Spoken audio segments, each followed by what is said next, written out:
Traffico del centro, pedala sopra il suo triciclo e fischia forte alla garibaldina.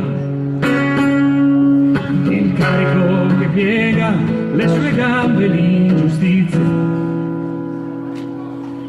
La vita è dura per tante di nanni. All'alba prende il treno e c'è odore di porcile sui marciapiedi della sua pazienza, e nella testa pesano volumi di bugie. La sera studierà Dante di Nanni. 30 anni sono passati da quel giorno che i fascisti ci si sono messi in 100 ad ammazzarlo, e 100 volte l'hanno ucciso, ma tu lo puoi vedere. Gira per la città Dante di Nanni.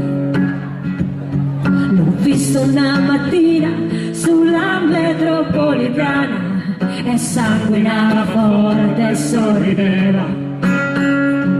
Su molte facce intorno c'era il dubbio e la stanchezza, ma non su quella di Dante di Nanni.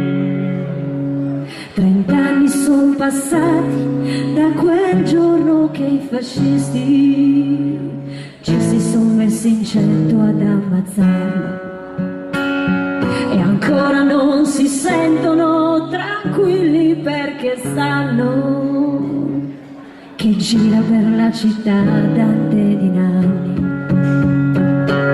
Gira per